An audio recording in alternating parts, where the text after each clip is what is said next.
सत श्री अकाल जी। मैं अध्यापक तुहाडा स्वागत करता हाँ मेरे इस यूट्यूब चैनल ते। अज असी करन जा रहे हाँ लैक्चर 4th स्टैटिस्टिक्स का पार्टीशन वैल्यू या फिर फ्रैक्टाइल्स। फ्रैक्टाइल्स का मतलब हुंदा साडे कोल फ्रैक्शन, जिसनों असी पार्ट्स भी कह सकते हैं। फ्रैक्टाइल्स या फिर पार्टीशन वैल्यूज़ की अगर गल डेफिनेशन की गल करिए तो पार्टीशन वैल्यू की डेफिनेशन कहती है कि it is defined as those values which divide a given set of observations into equal number of parts. तो पार्टीशन वैल्यू या फिर फ्रैक्टाइल्स वो वैल्यूज़ होंदियां ने ਜਿਹੜੀਆਂ गिवन सैट ऑफ ऑबजरवेशन ਨੂੰ या फिर गिवन डाटा ਨੂੰ डिवाइड ਕਰਦੀਆਂ ਨੇ इक्वल नंबर ऑफ पार्ट्स ਦੇ ਵਿੱਚ। एक जी फ्रैक्टाइल वैल्यू है असी ऑलरेडी पढ़ चुके हैं, जो है साढ़े कोल मीडियन। सब तो पहला असी डिस्कस करांगे मीडियन नू, क्योंकि मीडियन भी साढ़े कोल की है फ्रैक्टाइल वैल्यू ही है। मीडियन विच सानू पता है कि मीडियन जिहड़ा है कोई गिवन सैट ऑफ डाटा नू डिवाइड करता है दो इक्वल पार्ट दे विच। असी गल कीती सी कि जो मीडियन है वो की है अपने कोल सेंट्रल मोस्ट जिहड़ी है वैल्यू है अपने कोल डाटा दी। तो अगर डाटा जिहड़ा सेंटर ते लाई करदा तो लैफ्ट ते उहदी राइट हैंड साइड ते इक्वल नंबर ऑफ ऑबजरवेशन साडे कोल देखण नूं मिलणगीਆਂ।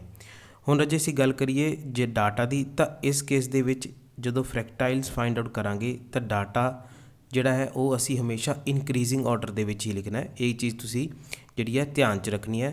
जदों भी असी डाटा लिखना है उसनूं असी की लिखना है, data should be arranged in increasing order. Increasing order, तो डाटा हमेशा साडा इनक्रीजिंग ऑर्डर दे विच होना चाहिए है जदों असी फ्रैक्टाइल्स की गल करांगे। सब तो पहला असी गल कर रहे हैं मीडियन बारे।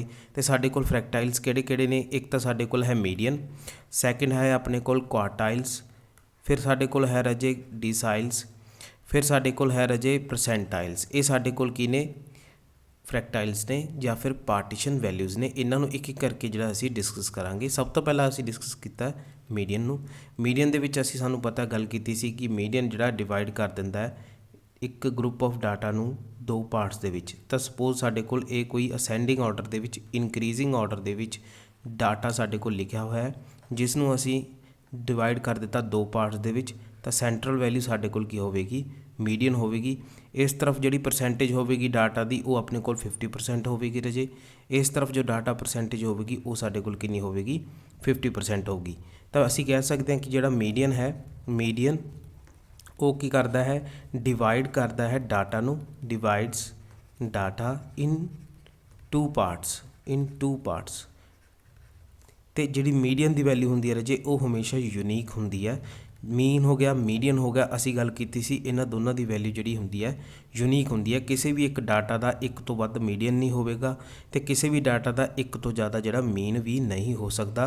लेकिन मॉड जिहड़ा है वो यूनीक नहीं होंदा। ये पेपर दे विच कई बार क्वेश्चन तुहाडे तो पुछ लिया जाता है भी किहड़ी जिहड़ी वैल्यू है वो अपने कोल यूनीक है। तो उत्ते तुहाडे कोल मीन मीडियन या फिर मीन मीडियन दोनों इकट्ठे भी पूछ सकते हैं। तो इदा ऑप्शन आ सकदियां ने, एक मॉड भी ऑप्शन हो सकती है। तो तुसीं मीन मीडियन दोनों ही सिलैक्ट जिहड़े करनी आ वो ऑप्शन करैक्ट होवेगी। सब तो पहला असीं क्या भी डाटा नूं जिहड़ा है वो अरेंज करना है इनक्रीजिंग ऑर्डर दे विच। ते जे मीडियन की गल करिए तो मीडियन डिवाइड करता डाटा नूं टू इक्वल पार्ट दे विच। हिस्से दो ने पर नंबर ऑफ मीडियन किन्ने ने? एक। ये चीज़ इत्थे ध्यान रखने वाली रजे। साडे कोल नंबर ऑफ मीडियन गल करिए इस अरेंजमेंट की, तो नंबर ऑफ मीडियन साडे कोल किन्ने ने? सिर्फ एक आ, जिसनूं असीं एम नाल रिप्रजेंट किया। लेकिन नंबर ऑफ पार्ट्स की गल करिए साडे कोल नंबर ऑफ पार्ट्स साडे कोल किन्ने ने? दो पार्ट्स ने। आ लैफ्ट हैंड साइड वाला फस्ट पार्ट तो राइट हैंड साइड वाला सैकेंड पार्ट। ये साडे कोल फस्ट पार्ट है, ये साडे कोल की है सैकेंड पार्ट। तो ये जिहड़ियां गल्लां मैं दस रहा ये गल्लां साडीआं काम आउणगीआं MCQs नूं सॉल्व करन दे विच।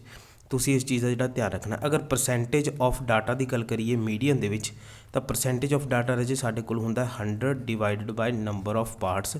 जिन्ने साडे कोल पार्ट्स ने 100% डाटा हुंदा, सारिਆਂ ਨੂੰ पता, आपको पता कि 100% होंदी है कोई भी चीज़। तो जे असी उन्होंने दो हिस्से बण देंगे तो अपने कोल किन्नी रह जू? 50%। तो दोनों हिस्से साडे कोल किन्ने दे ने? 50-50% के हिस्से ने अगर गल करिए मीडियन दे विच। नैक्सट साडे कोल फ्रैक्टाइल्स या फिर पार्टीशन वैल्यू हैगी है क्वार्टाइल्स। क्वार्टाइल्स रजे दा इहदा अगर सिंपल लैंगुएज दे विच मतलब दसीए तो वो हुंदा है साडे कोल क्वार्टर। क्वार्टर का मतलब होंदा चौथा हिस्सा, जो कि डाटा नूं डिवाइड करता है 4 इक्वल पार्ट्स दे विच। हुण असी गल कीती सी मीडियन की। मीडियन की करता डाटा नूं दो हिस्सों च वंड दिंदा है। अगर गल करिए क्वार्टाइल्स की, तो क्वार्टाइल्स रजे 4 हिस्से किहड़े बनाउंदा है वो देखो, Q1 मीडियन ते Q2 उन्हां दोनों की वैल्यू सेम होंदी है। ये अपने कोल Q2 है तो ये अपने कोल Q3 है। तो इत्थे तुसी नोट भी कर लेना रजे, नोट की अपने कोल कहंदे जिहड़ा Q2 हुंदा है, नोट Q2 हुंदा है वो बराबर हुंदा है मीडियन दे। चाहे तुसी मीडियन फाइंड आउट कर लो, चाहे सैकेंड क्वार्टाइल फाइंड आउट कर लो, इक्को ही गल है। तो फस्ट हिस्सा जिहड़ा पार्ट है साडे कोल रजे ये पार्ट हो गया, सैकेंड हिस्सा हो गया ये, थर्ड हिस्सा ये, तो चौथा हिस्सा ये। तो क्वार्टाइल की करता है 4 इक्वल पार्ट्स दे विच डिवाइड करता है। तो चाहे तुसी इत्थे M लिख लो, चाहे Q2 लिख लो, इक्को ही गल है। 4 हिस्से किहड़े परसेंटेज दे होणगे, ये साडे कोल होऊगा 25%, ये होऊगा साडे कोल 25%, ये होऊगा साडे कोल 25%, ते लास्ट वाला हिस्सा भी की होऊगा 25% दा होऊगा। तो 25% दे किन्ने हिस्से बना दिते, 4 हिस्से बना दिते, क्योंकि साडे कोल 100% हुंदा है। 100 दा 4 हिस्सियां च डिवाइड कर दांगे तो साडे कोल 25% का एक हिस्सा बन जूगा। तो इत्थे अगर गल की जाए नंबर ऑफ क्वार्टाइल्स की, तो नंबर ऑफ क्वार्टाइल्स साडे कोल किन्ने ने रजे, वो 3 ने। किहड़े Q1 Q2 ते Q3, जिहदे विचों Q2 साडे कोल मीडियन दे बराबर ही है। तो नंबर ऑफ पार्ट्स की गल करिए तो हिस्से किहड़े ने साडे कोल 25% दे साडे कोल 4 हिस्से ने, 25% दे। तो परसेंटेज ऑफ डाटा किस तरह फाइंड आउट किया, 100% का असी की किया 4 हिस्सों च डिवाइड किया, तो साडे कोल 25% का एक हिस्सा बन गया। ये सारियां गल्लां जिहड़ियां ने बेसिक्स ने, तुसीं ध्यान च रखनियां ने, क्योंकि नैक्सट अगे जाके असी percentage of data find out करांगे तो उत्थे ये MCQs दे विच आउणा ही आउणा क्वेश्चन, बहुत इंपॉर्टेंट है। तो याद रखियो कि 25% के साडे कोल 4 हिस्से ने, क्वार्टाइल जिहड़े ने साडे कोल उन्हां दे 3 नंबर ने, Q1 Q2 ते Q3। नैक्सट आ रहे साडे कोल डिसाइल्स। डिसाइल्स साडे कोल की हुंदा है, इनू बोलते हैं 10वां हिस्सा, जो डिवाइड करता है डाटा नू 10 इक्वल पार्ट्स दे विच, 10 इक्वल पार्ट्स दे विच जिहड़ा डिवाइड करदा ना, उन्होंने बोलते हैं आपां डिसाइल्स। सब तो पहला असीं कीता मीडियन, फिर असीं कीता क्वार्टाइल्स, हुण है अपने कोल पार्टीशन वैल्यू की थर्ड टर्म जिहड़ी है डिसाइल्स। डिसाइल्स 10 हिस्सिਆਂ ਦੇ ਵਿੱਚ डिवाइड कर दिंदा है। किस तरह डिवाइड करता है, ਜਿਹੜੇ रजे मैं इनू ब्लू ਜਿਹੜੇ अपने कलर ਦੇ ਨਾਲ रिप्रजेंट करन जा रहा। सब तो पहला Q1 तो ਜਿਹੜਾ लैफ्ट हैंड साइड ਤੇ है ਉੱਥੇ अपने कोल ये अपने कोल सपोज है D1, ये अपने कोल है D2 हिस्सा। फिर Q1 तो लैके Q1 तो लैके मीडियन ਦੇ ਵਿੱਚ ਸਾਡੇ ਕੋਲ आ गया D3, तो फिर आ गया D4, तो जिहड़ा D5 है रजे वो लाई करदा Q2 M ते D5, तिन्ने सेम होंदे ने, इन्हां तिन्नां दी वैल्यू सेम होंदी है। फिर आप इन्हां दी पार्टीशन जिहड़ी परसेंटेज है उस रूप दे विच भी देखांगे। फिर अपने कोल आ जांदा रजे D6, तो फिर आ जांदा अपने कोल D7, तो फिर आ जांदा अपने कोल D8 तो D9 आखिर ते आ जांदा है। हुण D1 तो पहला जिहड़ा हिस्सा साडे कोल ये अपने कोल की है, डिसाइल की करदा 10 हिस्सिਆਂ ਦੇ ਵਿੱਚ ਵੰਡ ਦਿੰਦਾ है। 100% ਆ ਸਾਡੇ ਕੋਲ टोटल, तो ਉਹਨੂੰ 10 हिस्सिਆਂ 'ਚ ਵੰਡ ਦਾਂਗੇ ਤਾਂ ਆਪਣੇ ਕੋਲ ਕਿੰਨਾ ਬਚੂਗਾ 10%। ਤਾਂ 10% ਦੇ 10 ਹਿੱਸੇ ਬਣਨਗੇ। D1 ਤੋਂ ਪਹਿਲਾਂ 10%, D1 ਤੇ D2 ਦੇ ਵਿੱਚ 10%, ਇਸੇ ਤਰ੍ਹਾਂ D2 ਤੇ D3 ਦੇ ਵਿੱਚ, D3 ਤੇ D4 ਦੇ ਵਿੱਚ, ਇਸੇ ਤਰ੍ਹਾਂ 10% ਦੇ ਸਾਡੇ किन्ने हिस्से 10% ਦੇ 10 हिस्से बन जाएंगे, तो टोटल कितनी परसेंटेज आ जू 100% आ जूगी। हुण अगर गल करिए जे नंबर ऑफ डिसाइल्स की, तो नंबर ऑफ डिसाइल साडे कोल किन्ने ने 9 ने। किहड़े D1 D2 D3 D4 up to D9 तिकर। तो नंबर ऑफ पार्ट्स की गल करिए तो साडे कोल 10 पार्ट्स ने, तो जिहड़ी उन्हां दी परसेंटेज आ ईच पार्ट्स की वो असीं फाइंड आउट की है 100% वट्टा 10, तो ईच पार्ट की जिहड़ी परसेंटेज आ वो कितनी है 10% है। ये सारिया गल्लां ध्यान च रखनिया। तो जिहड़ी इंपॉर्टेंट गल जिहड़ी मैं दसी सी नोट सीगा वो ये है कि अपने कोल जिहड़ा D5 है उहदी वैल्यू सेम होवेगी क्वार्टाइल सैकेंड दे वल, ते उहदी वैल्यू सेम होवेगी मीडियन। तो तुसीं जे मीडियन फाइंड आउट कर लिया, इहदा मतलब तुसीं Q2 भी फाइंड आउट कर लिया, तो D5 भी फाइंड आउट कर लिया। इहदा मतलब Q2 तो D5 ये भी मिडल मोस्ट टर्म्स ने जदों डाटा इनक्रीजिंग ऑर्डर दे विच लिखिया हुंदा है। ये शर्त जिहड़ी आ भुल्लणी नहीं। नैक्सट साडे कोल पार्टीशन वैल्यू है रजे वो हैगी है परसेंटाइल। परसेंटाइल की हुंदा साडे कोल 100वां हिस्सा हुंदा डाटा का, तो ये डिवाइड करदा डाटा नू 100 इक्वल पार्ट्स दे विच। ਤੇ ਜੇ ਗੱਲ ਕਰੀਏ 100 ਇਕੁਅਲ ਪਾਰਟਸ ਦੀ, ਸਪੋਜ਼ ਅਸੀਂ ਕੋਈ ਡਾਟਾ ਜਿਹੜਾ ਇਨਕਰੀਜ਼ਿੰਗ ਆਰਡਰ ਦੇ ਵਿੱਚ ਜਦੋਂ ਲਿਖ ਲਿਆ ਤੇ ਅਸੀਂ ਉਹਦੇ ਕੀ ਕਰਨੇ ਨੇ 100 ਪਾਰਟਸ ਕਰਨੇ ਨੇ। ਤਾਂ ਸਾਨੂੰ ਪਤਾ ਰਾਜੇ ਜਦੋਂ ਅਸੀਂ ਇੱਕ ਬਿੰਦੂ ਡਰਾ ਕਰਦੇ ਹਾਂ ਤਾਂ ਇੱਕ ਬਿੰਦੂ ਨਾਲ ਸਾਡੇ ਕੋਲ 2 ਹਿੱਸੇ ਹੋ ਜਾਂਦੇ ਨੇ। ਜਦੋਂ ਅਸੀਂ 2 ਬਿੰਦੂ ਡਰਾ ਕੀਤੇ ਤਾਂ ਸਾਡੇ ਕੋਲ 3 ਹਿੱਸੇ ਹੋ ਗਏ, ਜਿਹਨੂੰ ਅਸੀਂ ਕੁਆਰਟਾਈਲ ਕਹਿਤਾ। ਜਦੋਂ ਅਸੀਂ 9 ਬਿੰਦੂ ਡਰਾ ਕੀਤੇ ਤਾਂ ਸਾਡੇ ਕੋਲ 10 ਹਿੱਸੇ ਹੋ ਗਏ, 10 ਪਰਸੈਂਟੇਜ ਦੇ। ਹੁਣ ਅਸੀਂ ਗੱਲ ਕਰ ਰਹੇ ਹਾਂ 100 ਪਾਰਟਸ ਦੀ। ਤਾਂ ਰਾਜੇ ਜਦੋਂ ਅਸੀਂ 99 ਬਿੰਦੂ ਡਰਾ ਕਰਾਂਗੇ, 99 ਬਿੰਦੂ ਡਰਾ ਕਰਾਂਗੇ ਤਾਂ ਸਾਡੇ ਕੋਲ 1% ਦੇ ਕੀ ਆ ਜਾਣਗੇ 100% ਆ ਜਾਣਗੇ। ਤਾਂ ਇਸੇ ਤਰ੍ਹਾਂ ਹੁਣ ਆਪਣੇ ਕੋਲ ਨੰਬਰ ਆਫ ਪਰਸੈਂਟਾਈਲਸ ਕਿੰਨੇ ਆ ਗਏ, ਉਹ ਆ ਗਏ 99 ਤੇ ਨੰਬਰ ਆਫ ਪਾਰਟਸ ਕਿੰਨੇ ਆ ਗਏ 100 ਪਾਰਟ, 100 ਹਿੱਸੇ ਬਣਨਗੇ ਜਿਨ੍ਹਾਂ ਦੇ ਵਿੱਚ ਈਚ ਦੀ ਜਿਹੜੀ ਪਰਸੈਂਟੇਜ ਹੋਊਗੀ ਸਾਡੇ ਕੋਲ, ਈਚ ਜਿਹੜਾ ਇੱਕ ਹਿੱਸਾ ਉਹਦੀ ਪਰਸੈਂਟੇਜ ਕਿਸ ਤਰ੍ਹਾਂ ਹੋਊਗੀ, ਉਹ ਹੋਊਗੀ 100% ਵਟਾ 100 ਹਿੱਸੇ, ਯਾਨੀ ਕਿ 1% ਦਾ ਸਾਡੇ ਕੋਲ ਇੱਕ ਹਿੱਸਾ ਆਊਗਾ। ਤੇ ਕਿੰਨੇ ਟੋਟਲ ਹਿੱਸੇ ਨੇ 100 ਹਿੱਸੇ ਨੇ। ਤੇ ਨੰਬਰ ਆਫ ਪਰਸੈਂਟਾਈਲਸ ਕਿੰਨੇ ਨੇ ਸਾਡੇ ਕੋਲ P1 P2 P3 P4 up to so N P99 ਤੀਕਰ। ਤੇ ਜਿਹੜਾ P50 ਪਰਸੈਂਟਾਈਲ ਹੋਊਗਾ, ਜਿਹੜਾ ਸਾਡੇ ਕੋਲ P50 ਉਹ ਲਾਈ ਕਰੂਗਾ ਰਾਜੇ ਮਿਡਲ ਦੇ ਵਿੱਚ, ਜਿੱਥੇ ਅਸੀਂ ਕਹਿ ਸਕਦੇ ਹਾਂ ਕਿ P50 ਜਿਹੜਾ ਹੈ ਸਾਡੇ ਕੋਲ ਬਰਾਬਰ ਹੈ D5 ਦੇ, ਬਰਾਬਰ ਹੈ ਸਾਡੇ ਕੋਲ ਮੀਡੀਅਨ ਦੇ ਤੇ ਬਰਾਬਰ ਹੈ Q2 ਦੇ। ਇਹ ਰਿਲੇਸ਼ਨ ਬਹੁਤ ਹੀ ਜ਼ਿਆਦਾ ਕੰਮ ਆਉਂਦਾ ਹੈ ਪੇਪਰਾਂ ਦੇ ਵਿੱਚ। ਕਹਿੰਦੇ ਵੀ P50 is equal to D5 is equal to median is equal to Q2 ਦੇ ਹੈ। ਤਾਂ ਤੁਸੀਂ ਮੀਡੀਅਨ ਫਾਈਂਡ ਆਊਟ ਕਰ ਲਿਆ, ਤਾਂ ਤੁਸੀਂ ਮੀਡੀਅਨ ਫਾਈਂਡ ਆਊਟ ਕਰਕੇ D5 ਵੀ ਫਾਈਂਡ ਆਊਟ ਕਰ ਲਿਆ, ਇਸ ਦਾ ਮਤਲਬ ਤੁਸੀਂ P50 ਵੀ ਫਾਈਂਡ ਆਊਟ ਕਰ ਲਿਆ ਤੇ Q2 ਵੀ ਫਾਈਂਡ ਆਊਟ ਕਰ ਲਿਆ। ਤਾਂ ਜੇ ਮੀਡੀਅਨ ਜਿਹੜਾ ਇੱਕ ਫਾਈਂਡ ਆਊਟ ਕਰਨ ਦੇ ਨਾਲ ਸਾਡੇ ਕੋਲ ਕਿੰਨੀਆਂ ਹੀ ਟਰਮਸ ਜਿਹੜੀਆਂ ਅਸੀਂ ਫਾਈਂਡ ਆਊਟ ਕਰ ਸਕਦੇ ਹਾਂ। ਤਾਂ ਇਸ ਚੀਜ਼ ਨੂੰ ਜਿਹੜਾ ਤੁਸੀਂ ਨੋਟ ਕਰ ਲਓ ਕਿ ਸਾਡੇ ਕੋਲ P50 ਜੋ ਹੈ ਉਹ ਬਰਾਬਰ ਹੈ ਮੀਡੀਅਨ ਦੇ, ਬਰਾਬਰ ਹੈ D5 ਦੇ, ਬਰਾਬਰ ਹੈ Q2 ਦੇ। ਇਹ ਸਾਡੇ ਕੋਲ ਇੰਪੋਰਟੈਂਟ ਰਿਜ਼ਲਟ ਆ ਗਿਆ। ਹੁਣ ਅਸੀਂ ਪੜ੍ਹਿਆ ਰਾਜੇ ਪਰਸੈਂਟਾਈਲਸ ਬਾਰੇ, ਕੁਆਰਟਾਈਲਸ ਬਾਰੇ, ਡਿਸਾਈਲਸ ਬਾਰੇ ਤੇ ਮੀਡੀਅਨ ਬਾਰੇ। ਹੁਣ ਅਸੀਂ ਪੜ੍ਹਾਂਗੇ ਕਿ ਇਹਨਾਂ ਨੂੰ ਕੈਲਕੂਲੇਟ ਕਿਸ ਤਰ੍ਹਾਂ ਕਰਦੇ ਨੇ। ਸਾਨੂੰ ਪਤਾ ਹੈ ਕਿ ਰਾਜੇ ਅਸੀਂ ਜਦੋਂ ਮੀਡੀਅਨ ਤੇ ਮੋਡ ਮੀਡੀਅਨ ਤੇ ਮੀਨ ਫਾਈਂਡ ਆਊਟ ਕੀਤੇ ਸੀਗੇ, ਤਾਂ ਅਸੀਂ ਮੀਡੀਅਨ ਦੇ ਲਈ ਜਿਹੜਾ ਹੈ ਉਹ ਇੰਡੀਵਿਜੂਅਲ ਸੀਰੀਜ਼, ਡਿਸਕ੍ਰੀਟ ਸੀਰੀਜ਼ ਤੇ ਕੰਟੀਨਿਊਸ ਸੀਰੀਜ਼, 3 ਤਰ੍ਹਾਂ ਦੀ ਸੀਰੀਜ਼ ਦੇ ਵਿੱਚ ਡਾਟਾ ਅਰੇਂਜ ਕੀਤਾ ਸੀ। ਤੇ ਜਦੋਂ ਅਸੀਂ ਕੁਆਰਟਾਈਲਸ ਫਾਈਂਡ ਆਊਟ ਕਰਨੇ ਨੇ, ਡਿਸਾਈਲਸ ਫਾਈਂਡ ਆਊਟ ਕਰਨੇ ਨੇ, ਪਰਸੈਂਟਾਈਲਸ ਫਾਈਂਡ ਆਊਟ ਕਰਨੇ ਨੇ, ਤਾਂ ਇਹਨਾਂ ਦੇ ਵਿੱਚ ਵੀ ਡਾਟਾ ਜਿਹੜਾ ਅਸੀਂ ਇੰਡੀਵਿਜੂਅਲ ਸੀਰੀਜ਼, ਡਿਸਕ੍ਰੀਟ ਸੀਰੀਜ਼ ਤੇ ਕੰਟੀਨਿਊਸ ਸੀਰੀਜ਼ ਦੀ ਫਾਰਮ ਦੇ ਵਿੱਚ ਅਰੇਂਜ ਕਰਾਂਗੇ। ਤੇ ਫਿਰ ਅਸੀਂ ਦੱਸਾਂਗੇ ਵੀ ਕਿਵੇਂ ਫਾਈਂਡ ਆਊਟ ਕਰਨਾ ਹੈ ਪਰਸੈਂਟਾਈਲ ਨੂੰ, ਕੁਆਰਟਾਈਲਸ ਤੇ ਡਿਸਾਈਲਸ ਨੂੰ। ਸਭ ਤੋਂ ਪਹਿਲਾਂ ਅਸੀਂ ਦੇਖ ਲੈਂਦੇ ਹਾਂ ਕਿਸ ਤਰ੍ਹਾਂ ਫਾਈਂਡ ਆਊਟ ਕਰਨਾ ਹੈ ਪਾਰਟੀਸ਼ਨ ਵੈਲਿਊਜ਼ ਨੂੰ ਫਾਰ ਇੰਡੀਵਿਜੂਅਲ ਸੀਰੀਜ਼ ਤੇ ਡਿਸਕ੍ਰੀਟ ਸੀਰੀਜ਼ ਵਾਸਤੇ। ਸਾਨੂੰ ਪਤਾ ਰਹੇ ਅਗਰ ਗੱਲ ਕਰੀਏ ਮੀਡੀਅਨ ਦੀ, ਕਿਉਂਕਿ ਮੀਡੀਅਨ ਵੀ ਸਾਡੇ ਕੋਲ ਫਰੈਕਟਾਈਲਸ ਹੀ ਹੈ, ਪਾਰਟੀਸ਼ਨ ਵੈਲਿਊ ਹੀ ਹੈ। ਤਾਂ ਮੀਡੀਅਨ ਅਸੀਂ ਫਾਈਂਡ ਆਊਟ ਕੀਤਾ ਸੀਗਾ ਜਿਸ ਦਾ ਫਾਰਮੂਲਾ ਸੀਗਾ n+1/2th ਟਰਮ। ਅਸੀਂ ਕਿਹਾ ਸੀ n+1/2th ਟਰਮ ਸਾਡਾ ਮੀਡੀਅਨ ਹੋਵੇਗਾ। ਇਹ ਫਾਰਮੂਲਾ ਸੇਮ ਸੀਗਾ ਇੰਡੀਵਿਜੂਅਲ ਸੀਰੀਜ਼ ਵਾਸਤੇ ਤੇ ਸਾਡੀ ਡਿਸਕ੍ਰੀਟ ਸੀਰੀਜ਼ ਵਾਸਤੇ ਵੀ। ਹੁਣ ਆਪਣੇ ਕੋਲ ਮੀਡੀਅਨ ਦੇ ਵਿੱਚ ਤੁਹਾਨੂੰ ਪਤਾ ਹੋਣਾ ਕਿੰਨੇ ਹਿੱਸੇ ਆਪਣੇ ਕੋਲ ਪਾਰਟਸ ਆਏ ਸੀਗੇ, ਤਾਂ ਸਾਡੇ ਕੋਲ 2 ਹਿੱਸੇ ਆਏ ਸੀਗੇ, ਹੈ ਨਾ। ਸੈਕਿੰਡ ਅਸੀਂ ਫਾਈਂਡ ਆਊਟ ਕਰਨਾ ਹੁਣ ਕੁਆਰਟਾਈਲਸ ਨੂੰ। ਤਾਂ ਕੁਆਰਟਾਈਲਸ ਦੇ ਵਿੱਚ ਸਾਡੇ ਕੋਲ ਕਿੰਨੇ ਹਿੱਸੇ ਹੁੰਦੇ ਨੇ, ਪਾਰਟਸ ਦੀ ਗੱਲ ਕਰੀਏ ਤਾਂ ਸਾਡੇ ਕੋਲ ਕਿੰਨੇ ਪਾਰਟਸ ਹੁੰਦੇ ਨੇ ਕੁਆਰਟਾਈਲ ਦੇ ਵਿੱਚ, ਉਹ ਹੁੰਦੇ ਨੇ 4 ਪਾਰਟਸ। ਤਾਂ ਕੁਆਰਟਾਈਲਸ ਦੇ ਕੇਸ ਦੇ ਵਿੱਚ ਰਾਜੇ 4 ਪਾਰਟਸ ਕਿਹੜੇ ਹੁੰਦੇ ਨੇ ਸਾਡੇ ਕੋਲ, ਉਹ ਹੁੰਦੇ ਨੇ ਜਦੋਂ ਅਸੀਂ Q1 ਲਿਖਿਆ ਸੀਗਾ, ਫਿਰ Q2 ਲਿਖਿਆ ਸੀ ਤੇ Q3 ਲਿਖਿਆ ਸੀ।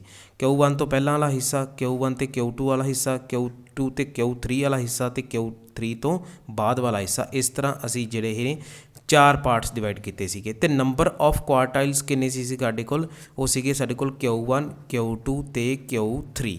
ਠੀਕ ਹੈ ਜੀ, ਇਸ ਚੀਜ਼ਾਂ ਦਾ ਕਨਫਿਊਜ਼ਨ ਨਹੀਂ ਹੋਣੀ, ਧਿਆਨ ਰੱਖਣੀ ਹੈ।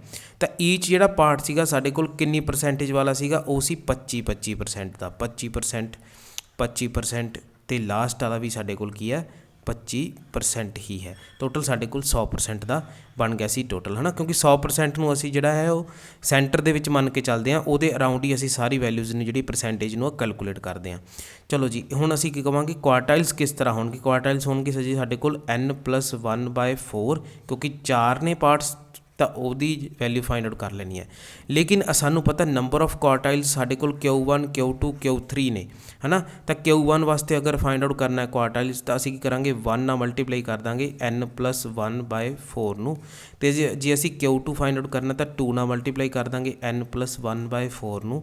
तो जे असी Q3 फाइंड आउट करना तो 3 ਨਾਲ मल्टीप्लाई कर देंगे n+1/4 ਨੂੰ, मतलब कि पहला हिस्सा दूजा हिस्सा तीन हिस्सा, क्योंकि जो एक बिंदु लगता एक लाइन पर तो वह दो हिस्सों में बना देता है। तो जो तीन साढ़े कोल क्वार्टाइल्स होणगे, नंबर ऑफ क्वार्टाइल्स 3 होणगे तो वह टोटल 4 हिस्से बना देंगे ने। तो इन जरनल दे विच असी लिखना होवे Q1 Q2 Q3 असी अलग अलग लिखण की बजाय असी सिंगल एक ही फार्मूला बना दिता।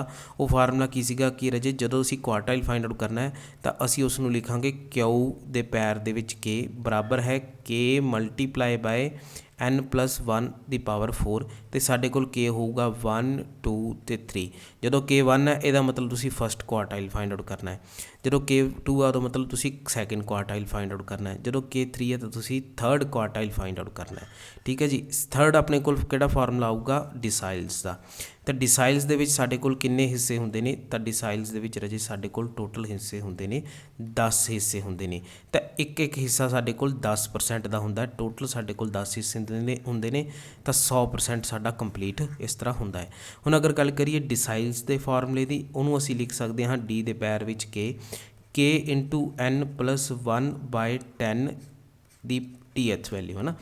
तो K साढ़े कोल की होवे रजे 1 2 3 4 अप टू 9, क्योंकि 9 क्वार्टाइल डिसाइल्स हुंदे ने साढ़े कोल। नैक्सट आ साढ़े कोल रजे percentile.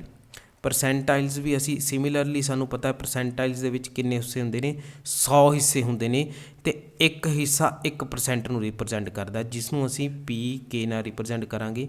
K the multiply n+1 divided by 100 तो K अपने कोल कितना आ जाऊगा 1 2 3 अप टू 99, क्योंकि नंबर ऑफ परसेंटाइल्स 99 होंदे ने।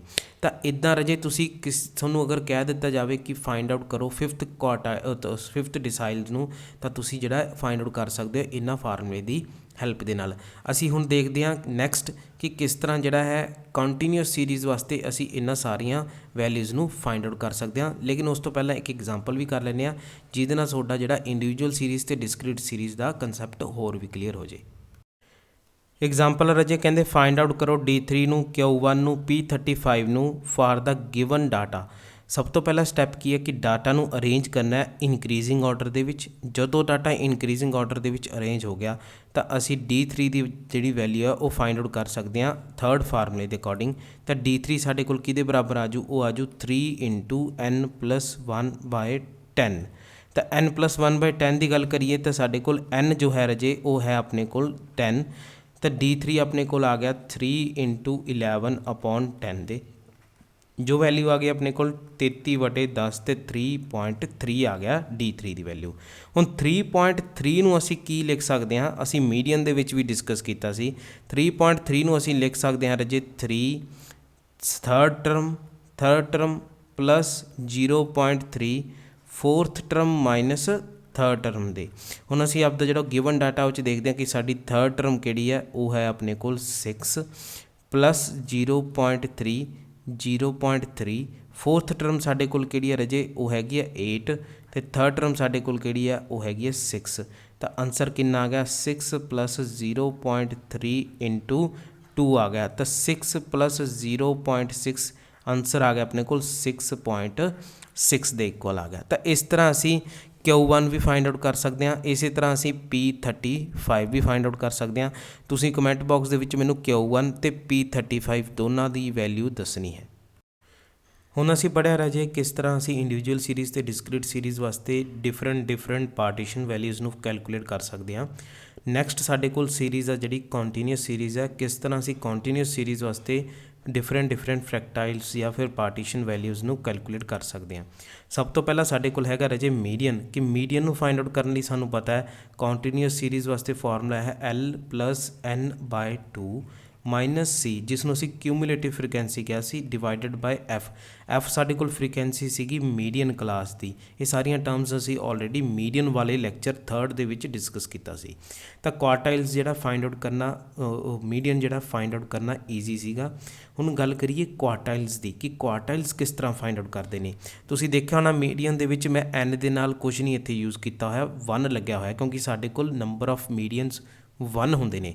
क्वार्टाइल्स की गल करिए तो क्वार्टाइल्स सानूं पता 3 होंदे ने, Q1 Q2 ते Q3। तो क्वार्टाइल्स फाइंड आउट करनी फॉर्मूला भी रजे सेम ही होएगा ਮੀਡੀਅਨ ਦੇ ਵਾਂਗੂ, ਲੇਕਿਨ ਫਰਕ ਜਿਹੜਾ ਹੋਵੇਗਾ ਉਹ ਹੋਵੇਗਾ KN/4 ਦੇ ਵਿੱਚ, ਕਿਉਂਕਿ ਸਾਡੇ ਕੋਲ ਇੱਥੇ 2 ਪਾਰਟਸ ਦੇ ਵਿੱਚ ਡਿਵਾਈਡ ਹੁੰਦਾ, ਇੱਥੇ ਸਾਡੇ ਕੋਲ ਕਿੰਨੇ ਪਾਰਟਸ 'ਚ ਡਿਵਾਈਡ ਹੁੰਦਾ ਕੁਆਰਟਾਈਲ 4 ਹਿੱਸਿਆਂ ਦੇ ਵਿੱਚ, 4 ਹਿੱਸਿਆਂ 'ਚ ਡਿਵਾਈਡ ਹੁੰਦਾ। ਅਤੇ ਨੰਬਰ ਆਫ ਕੁਆਰਟਾਈਲਸ ਕਿੰਨੇ ਨੇ ਸਾਡੇ ਕੋਲ, ਉਹ ਨੇ K = 1, K = 2 ਅਤੇ K = 3। ਤਾਂ ਹੀ ਕਰਕੇ ਸਾਨੂੰ K ਇੰਟਰੋਡਿਊਸ ਕਰਨਾ ਪਿਆ, ਕਿਉਂਕਿ ਸਾਡੇ ਕੋਲ 3 ਕੁਆਰਟਾਈਲਸ ਨੇ ਹੈ ਨਾ, ਜਿਹੜੇ ਕਿ 4 ਹਿੱਸਿਆਂ 'ਚ ਸੈੱਟ ਆਫ ਆਬਜ਼ਰਵੇਸ਼ਨ ਨੂੰ ਵੰਡ ਦਿੰਦੇ ਨੇ। ਇਹ ਮਤਲਬ ਹੈ KN/4 ਦਾ।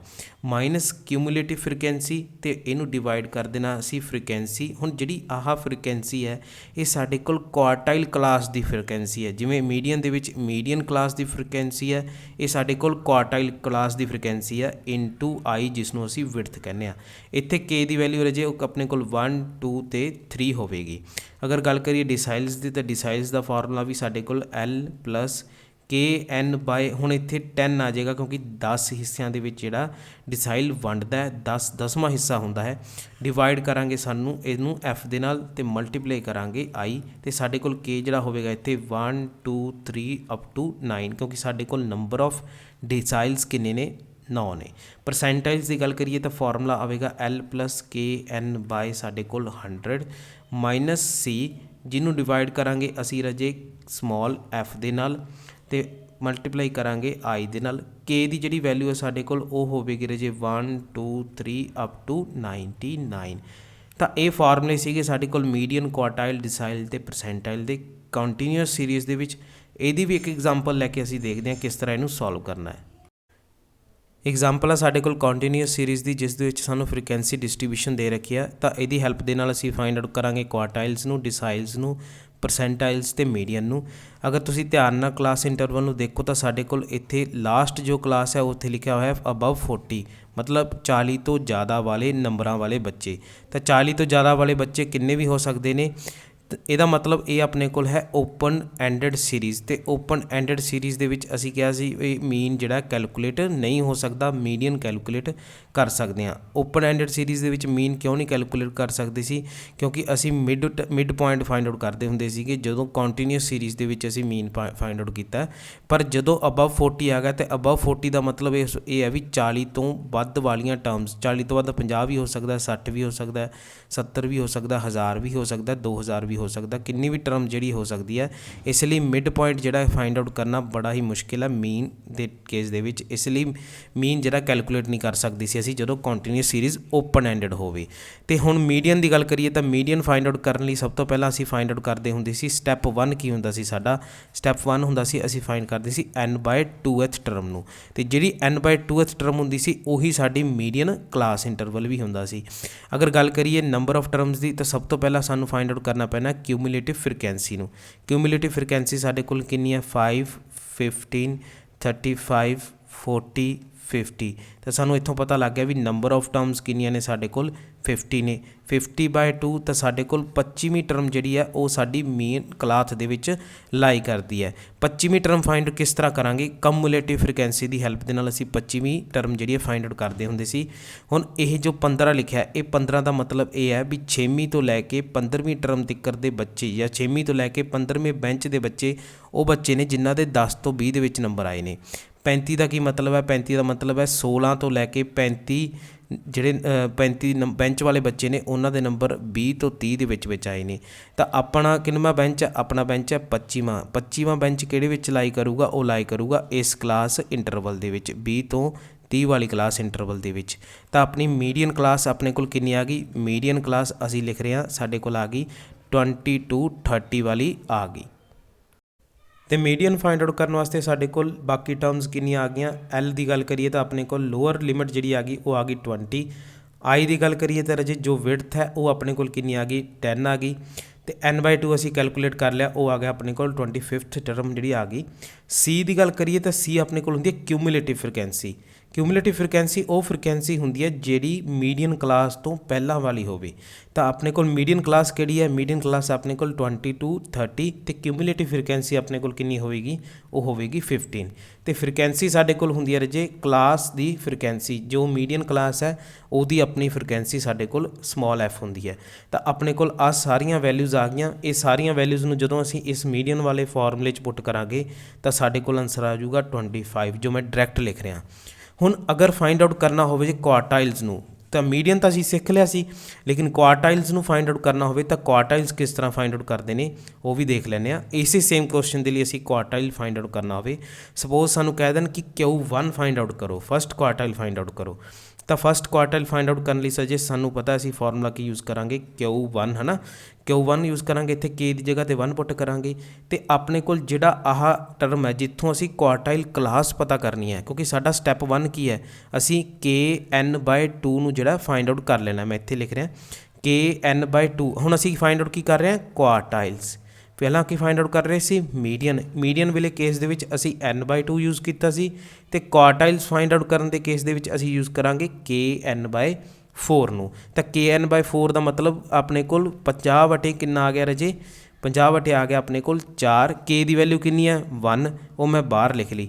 ਤਾਂ ਆਪਣੇ ਕੋਲ ਕੁਆਰਟਾਈਲ ਜਾਂ ਫਿਰ ਆਪਾਂ ਕਹਿ ਸਕਦੇ ਹਾਂ K1 ਵਾਸਤੇ Q1 ਵਾਸਤੇ KN/4 ਦੀ ਵੈਲਿਊ ਕਿੰਨੀ ਆ ਗਈ? 12.5 ਆ ਗਈ। ਤਾਂ ਮਤਲਬ 12.5 ਅਸੀਂ ਕਿਊਮੂਲੇਟਿਵ ਫ੍ਰੀਕੁਐਂਸੀ ਦੇ ਵਿੱਚ ਦੇਖਣਾ ਕਿੱਥੇ ਲਾਈ ਕਰ ਰਿਹਾ।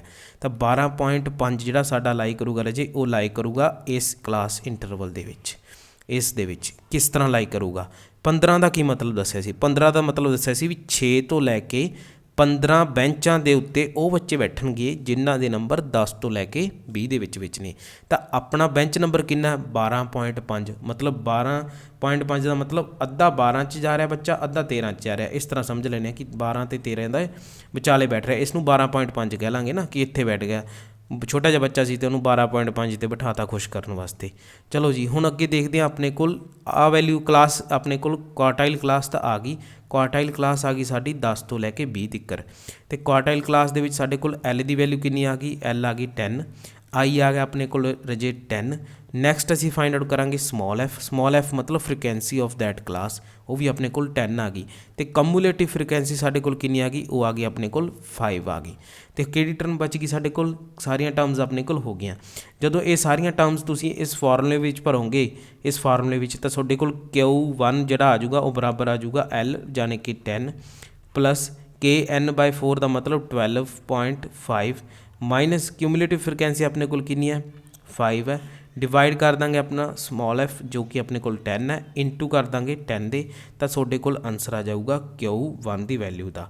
ਤਾਂ ਇਸ ਤਰ੍ਹਾਂ ਰਾਜੇ ਹੋ ਸਕਦਾ ਤੁਹਾਡੇ ਕੋਲ 17 ਆਵੇ। ਮੈਂ ਐਗਜ਼ੈਕਟ ਜਿਹੜੀ ਵੈਲਿਊ ਉਹ ਆਈ ਥਿੰਕ 17 ਹੀ ਹੈ ਇਹਦੀ। ਤਾਂ ਤੁਸੀਂ ਜਿਹੜਾ ਹੈ ਇਸੇ ਤਰ੍ਹਾਂ ਡਿਸਾਈਲ ਵੀ ਫਾਈਂਡ ਆਊਟ ਕਰ ਸਕਦੇ ਹੋ। ਉਸਨੂੰ ਕਹਿ ਸਕਦੇ D7 ਫਾਈਂਡ ਆਊਟ ਕਰੋ। ਤਾਂ ਸਭ ਤੋਂ ਪਹਿਲਾਂ ਤੁਸੀਂ ਕਰੋਗੇ 7n/10 ਨੂੰ ਫਾਈਂਡ ਆਊਟ ਕਰੋਗੇ। ਨੰਬਰ ਆਫ ਟਰਮਸ ਭਰ ਦੋਗੇ ਤਾਂ ਤੁਹਾਡੇ ਕੋਲ ਡਿਸਾਈਲ ਕਲਾਸ ਆ ਜਾਊਗੀ। ਪਰਸੈਂਟਾਈਲ ਫਾਈਂਡ ਆਊਟ ਕਰਨਾ ਤਾਂ ਸਭ ਤੋਂ ਪਹਿਲਾਂ ਸਟੈਪ ਕੀ ਹੋਵੇਗਾ ਸਾਡੇ ਕੋਲ? KN/100 ਨੂੰ ਫਾਈਂਡ ਆਊਟ ਕਰੋਗੇ। ਤਾਂ ਤੁਹਾਡੇ ਕੋਲ ਇੱਥੋਂ ਜਿਹੜੀ ਹੈ ਆਪਣੇ ਕੋਲ ਪਰਸੈਂਟਾਈਲ ਕਲਾਸ ਆ ਜਾਏਗੀ। ਜੇ ਉਹਨੇ ਕਿਹਾ 7th ਪਰਸੈਂਟਾਈਲ ਫਾਈਂਡ ਆਊਟ ਕਰੋ ਤਾਂ 7n ਆ ਜੂ। ਜੇ ਉਹਨੇ ਕਿਹਾ 11th ਪਰਸੈਂਟਾਈਲ ਫਾਈਂਡ ਆਊਟ ਕਰੋ ਤਾਂ 11 ਆ ਜੂ। ਜੇ ਉਹਨੇ 15th ਕਿਹਾ ਤਾਂ 15n/100 ਆ ਜੂ।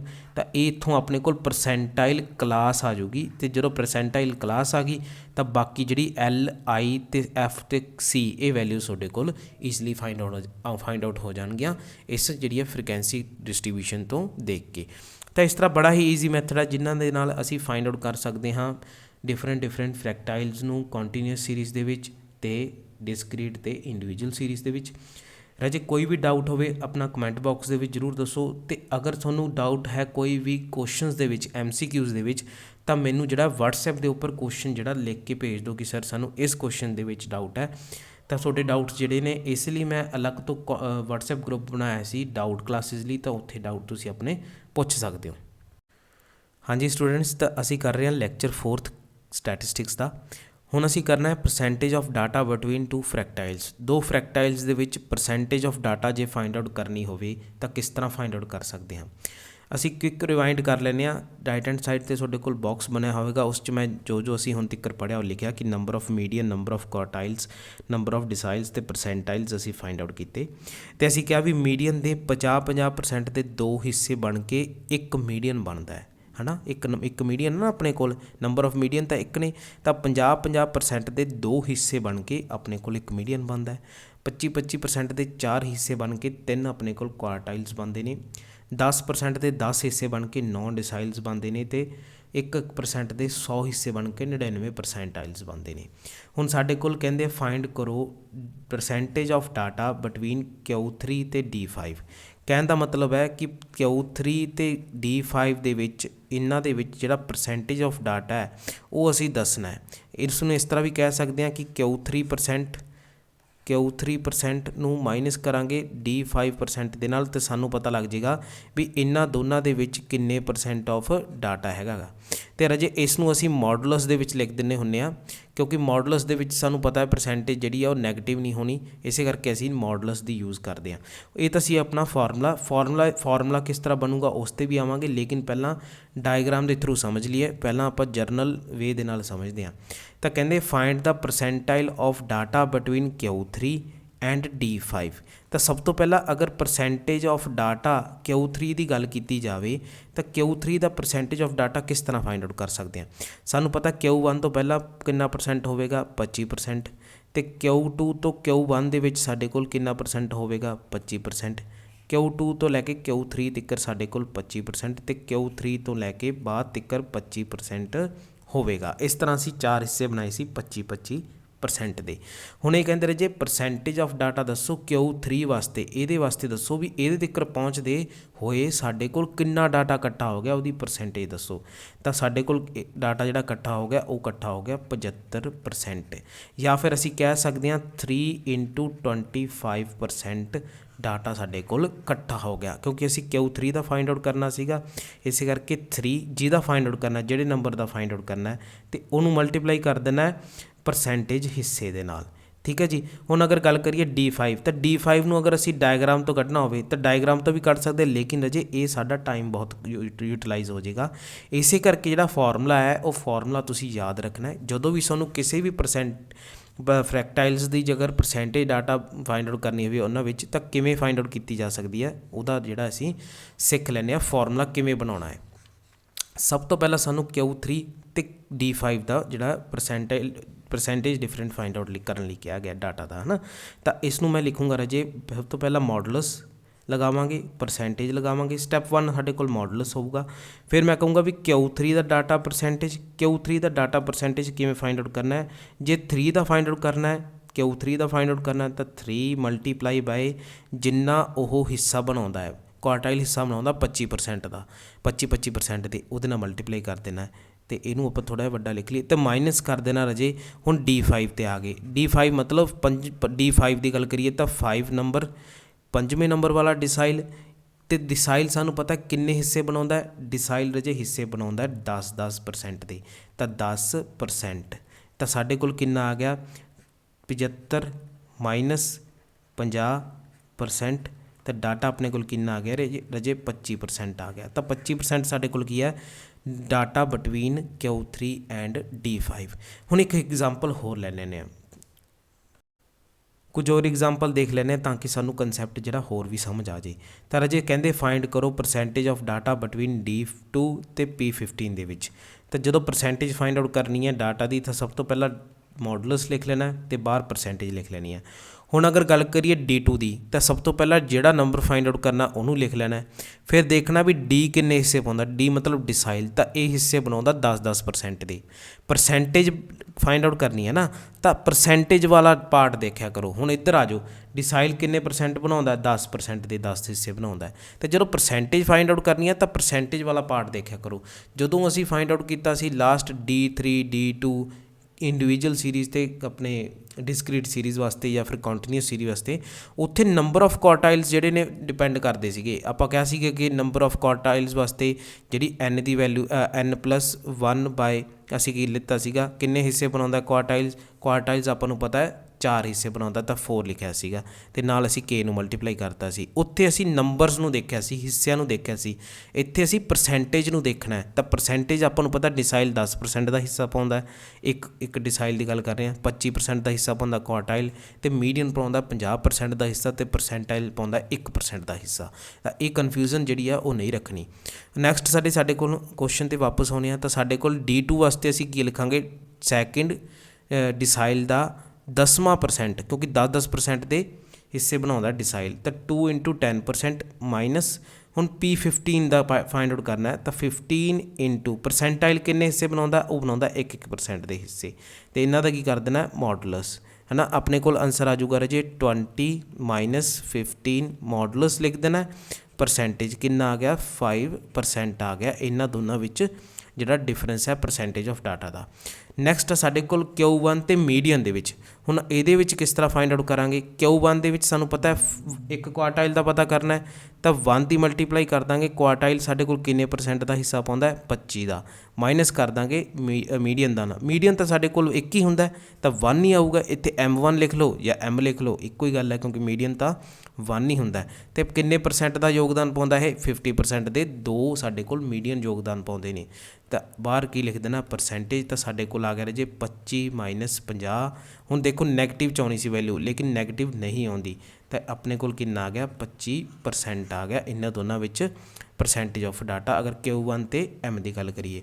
ਤਾਂ ਇਸੇ ਤਰ੍ਹਾਂ ਤੁਹਾਨੂੰ ਜਿਹੜਾ ਹੈ ਹੋਰ ਵੀ ਕੁਐਸਚਨ ਜਿਹੜੇ ਨੇ ਮੈਂ ਦਿੱਤੇ ਨੇ MCQs ਦੀ, ਜਿਹੜੀ ਮੈਂ ਸੀਰੀਜ਼ ਤੁਹਾਡੇ ਟੈਲੀਗ੍ਰਾਮ ਚੈਨਲ 'ਤੇ ਸ਼ੇਅਰ ਕਰ ਦੂੰਗਾ। ਅੱਜ ਕੁਐਸਚਨਸ ਥੋੜ੍ਹੇ ਜਿਹੇ ਮੈਂ ਸ਼ੇਅਰ ਕਰੂੰਗਾ, ਜਿਹੜਾ ਕੱਲ੍ਹ ਲੈਕਚਰ ਹੋਊਗਾ ਉਸ ਤੋਂ ਬਾਅਦ ਮੈਂ ਸ਼ੇਅਰ ਕਰੂੰਗਾ। ਤਾਂ ਇਹ ਵੀਡੀਓਜ਼ ਜਿਹੜੀਆਂ ਸਾਰੀਆਂ ਦੇਖਣੀਆਂ ਨੇ ਤੁਸੀਂ ਸਟੈਟਿਸਟਿਕਸ ਦੀਆਂ, ਕਿਉਂਕਿ ਸਾਡਾ ਅਜੇ ਸੈਟਰਡੇ ਜਿਹੜਾ ਹੈ ਅੱਜ ਜਿਹੜਾ ਹੈ ਫਰਾਈਡੇ ਹੈ, ਕੱਲ੍ਹ ਸੈਟਰਡੇ ਸਾਡਾ ਜਿਹੜਾ ਲਾਸਟ ਲੈਕਚਰ ਹੋਵੇਗਾ 5th ਲੈਕਚਰ ਸਟੈਟਿਸਟਿਕਸ ਦਾ, ਅਤੇ ਸੰਡੇ ਜਿਹੜਾ ਹੈ ਸੰਡੇ ਆਪਣਾ ਕੀ ਹੋਵੇਗਾ ਟੈਸਟ ਹੋਵੇਗਾ ਇਸ ਚੈਪਟਰ ਦਾ। ਤਾਂ ਵਧੀਆ ਨੰਬਰ ਲੈਣੇ ਨੇ, ਵਧੀਆ ਟੈਸਟ ਬਣਾਉਂਗਾ ਮੈਂ। ਕੁਐਸਚਨ ਜਿਹੜੇ ਹੋਣਗੇ ਉਹਨਾਂ ਵਿੱਚ ਥੋੜ੍ਹਾ ਵਧੀਆ ਕੰਸੈਪਟ ਜਿਹੜਾ ਕਲੀਅਰ ਹੋਊਗਾ ਕਰਨ ਤੋਂ ਬਾਅਦ, ਤਾਂ ਤਿਆਰੀ ਆਪਣੀ ਪੂਰੀ ਰੱਖਿਓ। ਨੈਕਸਟ ਆ ਜੇ ਸਾਡੇ ਕੋਲ ਪ੍ਰੋਪਰਟੀਜ਼ ਮੇਨ, ਮੀਡੀਅਨ ਅਤੇ ਮੋਡ ਦੀਆਂ ਬਹੁਤ ਇੰਪੋਰਟੈਂਟ ਪ੍ਰੋਪਰਟੀਜ਼ ਨੇ। ਡਾਇਰੈਕਟ ਕੁਐਸਚਨ ਇਹਨਾਂ ਦੇ ਵਿੱਚੋਂ MCQ ਸਾਨੂੰ ਦੇਖਣ ਨੂੰ ਮਿਲਦੇ ਐਗਜ਼ਾਮ ਦੇ ਵਿੱਚ। ਪਹਿਲੀ ਪ੍ਰੋਪਰਟੀ ਹੈ ਸਾਡੇ ਕੋਲ, ਕਹਿੰਦੇ ਅਰਥਮੈਟਿਕ ਮੀਨ ਹੈ ਜਿਹੜੀ ਉਹ ਬੇਸਡ ਹੈ ਆਲ ਆਬਜ਼ਰਵੇਸ਼ਨ ਦੇ ਉੱਪਰ, ਮਤਲਬ ਡਿਪੈਂਡ ਕਰਦੀ ਹੈ ਆਬਜ਼ਰਵੇਸ਼ਨ ਦੇ ਉੱਪਰ। ਕਿੱਦਾਂ ਸਮਝਦੇ ਹਾਂ, ਸਪੋਜ਼ ਸਾਡੇ ਕੋਲ ਕੋਈ ਆਬਜ਼ਰਵੇਸ਼ਨ ਹੈ 2 4 6 8 10, ਅਤੇ ਕਹਿ ਦੇਣ ਸਾਨੂੰ ਇਹਦੀ ਮੀਨ ਅਰਥਮੈਟਿਕ ਮੀਨ ਕੈਲਕੂਲੇਟ ਕਰੋ, ਤਾਂ ਸਾਨੂੰ ਪਤਾ ਹੈ sum of all values divided by ਸਾਡੇ ਕੋਲ ਕੀ ਆਜੂ ਨੰਬਰ ਆਫ ਵੈਲਿਊਜ਼ ਦੇ। ਤਾਂ ਆਪਣੇ ਕੋਲ ਸਮ ਕਿੰਨਾ ਆ ਗਿਆ 6 4 10 ਅਤੇ 12 12 ਅਤੇ 8 20 ਅਤੇ 10 30, ਕਿੰਨਾ ਆ ਗਿਆ ਆਪਣੇ ਕੋਲ 6 ਆਨਸਰ ਆ ਗਿਆ। ਤਾਂ ਮੀਨ ਆ ਗਈ 6। ਹੁਣ ਅਸੀਂ ਕੀ ਕੀਤਾ ਰਾਜੇ 10 ਦੀ ਜਗ੍ਹਾ 'ਤੇ ਚੇਂਜ ਕਰਤੀ ਆਬਜ਼ਰਵੇਸ਼ਨ, ਇੱਕ ਹੀ ਆਬਜ਼ਰਵੇਸ਼ਨ ਚੇਂਜ ਕੀਤੀ ਹੈ, ਆਬਜ਼ਰਵੇਸ਼ਨ ਚੇਂਜ ਕਰਕੇ ਕਿੰਨੀ ਲਿਖਤੀ 20 ਲਿਖਤੀ। ਤਾਂ ਹੁਣ ਸਾਡਾ ਮੀਨ ਕਿੰਨਾ ਆ ਜਾਊਗਾ, ਉਹ ਆ ਜਾਊਗਾ 2 + 4 + 6 + 8 + 20, ਅਤੇ ਨੰਬਰ ਆਫ ਟਰਮਸ ਸਾਡੇ ਕੋਲ ਕਿੰਨੀਆਂ ਰਹਿਣਗੀਆਂ ਸੇਮ ਹੀ ਰਹਿਣਗੀਆਂ। ਤਾਂ ਆਪਣੇ ਕੋਲ ਕਿੰਨਾ ਆ ਜਾਊਗਾ ਰਾਜੇ 40/5 ਆ ਜਾਊਗਾ, ਅਤੇ 8 ਆ ਜਾਊਗਾ ਮੀਨ। ਪਹਿਲਾਂ ਮੀਨ 6 ਆ ਰਿਹਾ ਸੀ, ਹੁਣ ਮੀਨ ਕਿੰਨਾ ਆ ਗਿਆ 8 ਆ ਗਿਆ। ਅਤੇ ਇਹੀ ਜੇ ਅਗਰ ਅਸੀਂ 20 ਦੀ ਜਗ੍ਹਾ 'ਤੇ 120 ਕਰ ਦਈਏ ਤਾਂ ਇਹਦੇ ਵਿੱਚ ਹੋਰ ਵੀ ਜ਼ਿਆਦਾ ਚੇਂਜਿਸ ਆ ਜਾਣਗੇ ਮੀਨ ਦੇ ਵਿੱਚ। ਤਾਂ ਕਹਿਣ ਦਾ ਮਤਲਬ ਹੈ ਇੱਕ ਆਬਜ਼ਰਵੇਸ਼ਨ ਚੇਂਜ ਕਰਨ 'ਤੇ ਵੀ, ਇੱਕ ਜਿਹੜੀ ਆ ਆਪਣੇ ਕੋਲ ਡਾਟਾ ਦੀ ਵੈਲਿਊ ਦੇ ਨਾਲ ਛੇੜਖਾਨੀ ਕਰਨ 'ਤੇ ਮੀਨ ਜਿਹੜਾ ਚੇਂਜ ਹੋ ਜਾਂਦਾ। ਇਹਦਾ ਮਤਲਬ ਪੂਰੀ ਤਰ੍ਹਾਂ ਉਹਨਾਂ ਉੱਤੇ ਡਿਪੈਂਡ ਕਰਦਾ ਹੈ। ਹੁਣ ਆ ਗਿਆ ਅਸੀਂ ਮੀਡੀਅਨ ਦੇ ਵੱਲ। ਮੀਡੀਅਨ ਦੀ ਗੱਲ ਕਰੀਏ ਤਾਂ ਰਾਜੇ ਸਪੋਜ਼ ਸੇਮ ਹੀ ਆਪਾਂ ਆਬਜ਼ਰਵੇਸ਼ਨ ਸੇਮ ਹੀ ਆਪਾਂ ਡਾਟਾ ਲੈ ਲੈਂਦੇ ਹਾਂ। ਜਦੋਂ ਅਸੀਂ ਮੀਡੀਅਨ ਫਾਈਂਡ ਆਊਟ ਕਰਨਾ ਹੈ 2 4 6 8 ਅਤੇ 10 ਵਾਸਤੇ, ਤਾਂ ਜਿਹੜਾ ਮੀਡੀਅਨ ਵੈਲਿਊ ਹੋਊਗੀ, ਮੀਡੀਅਨ ਸਾਡੇ ਕੋਲ ਕਿੰਨਾ ਆਏਗਾ, ਉਹ ਆਊਗਾ 6 ਆਊਗਾ, ਹੈ ਨਾ। ਕਿਉਂਕਿ ਆਪਾਂ ਨੂੰ ਪਤਾ ਹੈ ਮੀਡੀਅਨ ਕੀ ਆ ਪੋਜੀਸ਼ਨਲ ਐਵਰੇਜ, ਅਤੇ ਅਰਥਮੈਟਿਕ ਮੀਨ ਕੀ ਹੈ, ਮੀਨ ਜਿਹੜਾ ਇਕੱਲਾ ਉਹ ਆਪਣੇ ਕੋਲ ਕੀ ਹੈ ਕੈਲਕੂਲੇਟਡ ਐਵਰੇਜ, ਹੈ ਨਾ, ਕੈਲਕੂਲੇਸ਼ਨ ਬੇਸਡ ਹੈ ਮੀਨ, ਅਤੇ ਮੀਡੀਅਨ ਪੋਜੀਸ਼ਨ ਬੇਸਡ ਹੈ। ਅਤੇ ਜਦੋਂ ਅਸੀਂ 20 ਦੀ ਜਗ੍ਹਾ 10 ਦੀ ਜਗ੍ਹਾ 'ਤੇ ਇੱਥੇ 20 ਕਰਤਾ, ਨਵੀਂ ਸੀਰੀਜ਼ ਲੈ ਲਈ, ਤਾਂ ਵੀ ਜਿਹੜਾ ਮੀਡੀਅਨ ਜਿਹੜਾ ਉਹ 6 ਹੀ ਆਵੇਗਾ, ਕਿਉਂਕਿ ਉਹ ਡਿਪੈਂਡ ਕਰਦਾ ਹੈ ਕਿਹਦੇ ਉੱਪਰ, ਮਿਡਲ ਮੋਸਟ ਵੈਲਿਊ ਦੇ ਉੱਪਰ। ਪਰ ਇੱਦਾਂ ਜ਼ਰੂਰੀ ਵੀ ਨਹੀਂ ਆ ਵੀ ਹਰ ਵਕਤ ਜਿਹੜਾ ਮੀਡੀਅਨ ਹੈ ਉਹ ਡਿਪੈਂਡ ਹੀ ਨਹੀਂ ਕਰੂਗਾ, ਇੱਦਾਂ ਜ਼ਰੂਰੀ ਨਹੀਂ ਹੈ ਰਾਜੇ। ਅਗਰ ਸਪੋਜ਼ ਅਸੀਂ 20 ਦੀ ਜਗ੍ਹਾ ਦੇ ਉੱਪਰ ਅਸੀਂ ਕੀ ਕੀਤਾ, ਕੋਈ ਹੋਰ ਵੈਲਿਊ ਲੈ ਲਈਏ, ਮੰਨ ਲਓ 70 ਲੈ ਲਈਏ ਜਾਂ ਕੁਛ ਹੋਰ ਵੈਲਿਊ ਲੈ ਲਈਏ, ਤਾਂ ਜਿਹੜੀ ਵੈਲਿਊ ਚੇਂਜ ਕਰਕੇ ਮੀਡੀਅਨ ਦੇ ਉੱਤੇ ਅਸਰ ਪੈਂਦਾ ਹੈ, ਕਈ ਵਾਰ ਪੈਂਦਾ ਹੈ ਕਈ ਵਾਰ ਨਹੀਂ, ਪਰ ਜ਼ਿਆਦਾਤਰ ਇਹੋ ਜਿਹੇ ਕੇਸਿਸ ਹੈ ਵੀ ਜਿਨ੍ਹਾਂ ਦੇ ਕੇਸ ਦੇ ਵਿੱਚ ਮੀਡੀਅਨ ਦੇ ਉੱਪਰ ਕੋਈ ਵੀ ਅਸਰ ਨਹੀਂ ਪੈਂਦਾ। ਲੇਕਿਨ ਅਗਰ ਗੱਲ ਕਰੀਏ ਮੀਨ ਦੀ, ਤਾਂ ਮੀਨ ਦੇ ਉੱਪਰ ਪ੍ਰੋਪਰ ਅਸਰ ਪੈਂਦਾ ਅਗਰ ਤੁਸੀਂ ਆਬਜ਼ਰਵੇਸ਼ਨ ਚੇਂਜ ਕਰ ਦੋਗੇ, ਛੇੜਖਾਨੀ ਕਰ ਦੋਗੇ। ਤਾਂ ਇਹ ਤਾਂ ਸੀ ਸਾਡੇ ਫਸਟ ਤੋਂ ਪੁਆਇੰਟਸ। ਥਰਡ ਪੁਆਇੰਟ ਕਹਿੰਦਾ ਵੀ mean can not be calculated for open ended series. ਇਹ ਤਾਂ ਅਸੀਂ ਆਲਰੇਡੀ ਡਿਸਕਸ ਕੀਤਾ ਸੀ ਕਿ ਓਪਨ ਐਂਡਡ ਸੀਰੀਜ਼ ਵਾਸਤੇ ਮੀਨ ਅਸੀਂ ਕੈਲਕੂਲੇਟ ਨਹੀਂ ਕਰ ਸਕਦੇ, ਕਿਉਂਕਿ ਸਾਨੂੰ ਜਿਹੜਾ ਮਿਡ ਟਰਮ ਫਾਈਂਡ ਆਊਟ ਕਰਨੀ ਹੁੰਦੀ ਹੈ, ਅਤੇ ਜਦੋਂ ਅਬਵ 40 ਅਬਵ 60 ਅਸੀਂ ਲਿਖਦੇ ਹਾਂ ਜਾਂ ਫਿਰ ਬਿਲੋ 30 ਲਿਖਦੇ ਹਾਂ ਤਾਂ ਉੱਥੇ ਮਿਡ ਪੁਆਇੰਟ ਜਿਹੜਾ ਅਸੀਂ ਕੈਲਕੂਲੇਟ ਨਹੀਂ ਕਰ ਸਕਦੇ, ਇਸ ਕਰਕੇ ਮੀਨ ਜਿਹੜਾ ਫਾਈਂਡ ਆਊਟ ਨਹੀਂ ਕਰ ਸਕਦੇ ਓਪਨ ਐਂਡਡ ਸੀਰੀਜ਼ ਦੇ ਵਿੱਚ। ਨੈਕਸਟ ਆ ਸਾਡੇ ਕੋਲ ਫੋਰਥ ਪ੍ਰੋਪਰਟੀ ਕਹਿੰਦੀ ਹੈ if all the observations in a set are equal to K then mean median mode ਸਾਰੇ ਕੇ ਦੇ ਬਰਾਬਰ ਹੀ ਹੋਣਗੇ। ਕਿਸ ਤਰ੍ਹਾਂ? ਸਪੋਜ਼ ਸਾਡੇ ਕੋਲ ਆਬਜ਼ਰਵੇਸ਼ਨ ਨੇ 2,2,2,2 ਇਹ ਆਬਜ਼ਰਵੇਸ਼ਨ ਨੇ। ਅਗਰ ਗੱਲ ਕਰੀਏ ਅਰਥਮੈਟਿਕ ਮੀਨ ਦੀ ਤਾਂ ਬਰਾਬਰ ਹੋਊਗੀ 2 + 2 + 2 + 2 ਦੇ ਕਿੰਨੇ ਹੋ ਗਏ ਜੀ 1 2 3 4 5 1 2 3 4 5 ਡਿਵਾਈਡਡ ਬਾਈ 5 ਤਾਂ ਆਪਣੇ ਕੋਲ ਕਿੰਨਾ ਆ ਗਿਆ 10/5 ਤਾਂ ਮੀਨ ਕਿੰਨਾ ਆ ਗਿਆ 2। ਤਾਂ ਜਿਹੜੀ ਆਬਜ਼ਰਵੇਸ਼ਨ ਦੀ ਵੈਲਿਊ ਸੀ ਉਹੀ ਸਾਡੇ ਕੋਲ ਮੀਨ ਆ ਗਿਆ। ਹੁਣ ਅਗਰ ਮੀਡੀਅਨ ਦੀ ਗੱਲ ਕਰੀਏ ਤਾਂ ਮੀਡੀਅਨ ਵੀ ਕਿੰਨਾ ਆ ਗਿਆ 2 ਆ ਗਿਆ, ਮੋਡ ਵੀ ਕਿੰਨਾ ਆ ਗਿਆ ਆਪਣੇ ਕੋਲ ਉਹ ਵੀ 2 ਆ ਗਿਆ। ਤਾਂ ਗੱਲ ਕੀਤੀ ਗਈ ਇੱਥੇ ਇਨ ਜਨਰਲ ਕਿ ਜੇ ਆਬਜ਼ਰਵੇਸ਼ਨ ਵੈਲਿਊ ਸਾਡੇ ਕੋਲ ਸੇਮ ਹੋਣ ਤਾਂ ਮੀਨ ਮੋਡ ਅਤੇ ਮੀਡੀਅਨ ਤਿੰਨੋਂ ਬਰਾਬਰ ਹੁੰਦੇ ਆ ਉਸ ਆਬਜ਼ਰਵੇਸ਼ਨ ਵੈਲਿਊ ਦੇ। ਬਹੁਤ ਇੰਪੋਰਟੈਂਟ ਪ੍ਰੋਪਰਟੀ ਹੈ ਫੋਰਥ ਪ੍ਰੋਪਰਟੀ ਵੀ ਸਾਡੇ ਕੋਲ। ਫਿਫਥ ਪ੍ਰੋਪਰਟੀ ਰਾਜੇ ਸਾਡੇ ਕੋਲ ਕੀ ਹੈ? ਫਿਫਥ ਪ੍ਰੋਪਰਟੀ ਵਿੱਚ ਸਾਨੂੰ ਕਹਿੰਦੇ ਆ ਵੀ ਮੀਡੀਅਨ ਜਿਹੜਾ ਹੈ ਸਾਡੇ ਕੋਲ ਮੋਸਟ ਐਪਰੋਪਰੀਏਟ ਮੈਜ਼ਰਮੈਂਟ ਹੈ ਫਾਰ ਓਪਨ ਐਂਡਡ ਕਲਾਸੀਫਿਕੇਸ਼ਨ। ਅਸੀਂ ਕਿਹਾ ਸੀ ਵੀ ਓਪਨ ਐਂਡ ਕਲਾਸੀਫਿਕੇਸ਼ਨ ਦੇ ਵਿੱਚ ਅਸੀਂ ਮੀਡੀਅਨ ਜਿਹੜਾ ਕੈਲਕੂਲੇਟ ਕਰ ਸਕਦੇ ਹਾਂ ਲੇਕਿਨ ਮੀਨ ਨਹੀਂ ਕਰ ਸਕਦੇ। ਇਹ ਕਹਿੰਦੇ ਸਭ ਤੋਂ ਵਧੀਆ ਜਿਹੜੀ ਮੈਜ਼ਰਮੈਂਟ ਦੀ ਜਿਹੜੀ ਟੈਂਡੈਂਸੀ ਹੈ ਉਹ ਆਪਣੇ ਕੋਲ ਮੀਡੀਅਨ ਹੈ। ਮੀਡੀਅਨ ਰਾਹੀਂ ਓਪਨ ਐਂਡ ਕਲਾਸੀਫਿਕੇਸ਼ਨ ਦੇ ਵਿੱਚ ਅਸੀਂ ਐਕੂਰੇਸੀ ਦੇ ਨਜ਼ਦੀਕ ਬਹੁਤ ਹੀ ਐਕੂਰੇਟ ਜਿਹੜਾ ਰਿਜ਼ਲਟ ਮਿਲਦਾ ਸਾਨੂੰ। ਇਹ ਸੀ ਆਪਣੇ ਕੋਲ ਫਿਫਥ ਪ੍ਰੋਪਰਟੀ। ਸਿਕਸਥ ਪ੍ਰੋਪਰਟੀ ਕਹਿੰਦੇ ਮੀਡੀਅਨ, ਕੁਆਰਟਾਈਲ, ਡਿਸਾਈਲ ਅਤੇ ਪਰਸੈਂਟਾਈਲ। ਇਹ ਕਹਿੰਦੇ ਇਹਨਾਂ ਸਾਰਿਆਂ ਨੂੰ ਅਸੀਂ ਓਪਨ ਐਂਡਡ ਕਲਾਸੀਫਿਕੇਸ਼ਨ ਵਿੱਚ ਮੈਜ਼ਰ ਕਰ ਸਕਦੇ ਹਾਂ। ਅਸੀਂ ਆਲਰੇਡੀ ਇਹਨਾਂ ਨੂੰ ਮੈਜ਼ਰ ਕਰਕੇ ਦਿਖਾਇਆ ਵੀ ਹੈ। ਨੈਕਸਟ ਸਾਡੇ ਕੋਲ ਰਾਜੇ ਸੈਵਨਥ ਪ੍ਰੋਪਰਟੀ ਹੈ। ਕਹਿੰਦੇ ਮੀਨ ਅਤੇ ਮੀਡੀਅਨ ਇਹ ਦੋਨੇ ਕੀ ਨੇ ਆਪਣੇ ਕੋਲ ਯੂਨੀਕ ਵੈਲਿਊ ਨੇ, ਯੂਨੀਕ ਨੇ ਮਤਲਬ ਇੱਕ observation of set of observation ਦਾ ਇੱਕ ਹੀ ਮੀਨ ਹੋਵੇਗਾ, ਉਹਦਾ ਇੱਕ ਹੀ ਮੀਡੀਅਨ ਹੋਵੇਗਾ। ਲੇਕਿਨ ਗੱਲ ਕਰੀਏ ਅਗਰ ਮੋਡ ਦੀ ਤਾਂ ਮੋਡ ਜਿਹੜਾ ਮਲਟੀ ਮੋਡਲ ਹੁੰਦੇ ਆ, ਬਾਈ ਮੋਡਲ, ਟਰਾਈ ਮੋਡਲ ਅਸੀਂ ਫਾਈਂਡ ਆਊਟ ਕੀਤਾ ਸੀ। ਜਿਸ ਤਰ੍ਹਾਂ ਸਾਡੇ ਕੋਲ ਇਹ ਸੀਰੀਜ਼ ਹੈ 2,2 3 5,5 7 ਤਾਂ ਇਹਦੇ ਵਿੱਚ ਮੋਡ ਸਾਡੇ ਕੋਲ ਕੀ ਹੈ 2 ਅਤੇ 5 ਹੈ। ਤਾਂ ਇੱਥੇ ਆਪਣੇ ਕੋਲ 2 ਮੋਡ ਆ ਗਏ ਤਾਂ ਬਾਈ ਮੋਡਲ ਸੀਰੀਜ਼, 3 ਮੋਡ ਆ ਜਾਣ ਤਾਂ try model, multi model series ਹੈ ਨਾ, ਮਲਟੀਪਲ ਟਾਈਮਸ ਮੋਡ ਆ ਸਕਦਾ। ਤਾਂ ਇਸੇ ਤਰ੍ਹਾਂ ਜਿਹੜੀਆਂ ਇਹ ਪ੍ਰੋਪਰਟੀਜ਼ ਨੇ ਰਾਜੇ ਇਹਨਾਂ ਵਿੱਚੋਂ ਡਾਇਰੈਕਟ ਕੁਐਸਚਨ ਆਉਂਦਾ ਤਾਂ ਇਹਨਾਂ ਨੂੰ ਜਿਹੜਾ ਹੈ ਤੁਸੀਂ ਦਿਮਾਗ ਦੇ ਵਿੱਚ ਹਮੇਸ਼ਾ ਯਾਦ ਰੱਖਣਾ ਹੈ। ਨੈਕਸਟ ਹੈ ਜੀ ਸਾਡੇ ਕੋਲ ਜਿਓਮੈਟ੍ਰਿਕ ਮੀਨ ਅਤੇ ਹਾਰਮੋਨਿਕ ਮੀਨ। ਕਹਿੰਦੇ ਇਫ ਜੀ ਆਪਣੇ ਨੂੰ ਰਿਪਰਜੈਂਟ ਕਰ ਰਿਹਾ ਜਿਓਮੈਟ੍ਰਿਕ ਮੀਨ ਨੂੰ ਬਿਟਵੀਨ A ਐਂਡ B ਸਾਡੇ ਕੋਲ ਦੋ ਵੈਲਿਊਜ਼ ਨੇ, ਦੈਨ ਕਹਿੰਦੇ ਵੀ ਆਪਣੇ ਕੋਲ G ਬਰਾਬਰ ਹੋਵੇਗਾ square root of A into B ਦੇ। ਤਾਂ ਜਿਓਮੈਟ੍ਰਿਕ ਮੀਨ ਦੀ ਵੈਲਿਊ ਆ ਗਈ ਆਪਣੇ ਕੋਲ square root of A into B।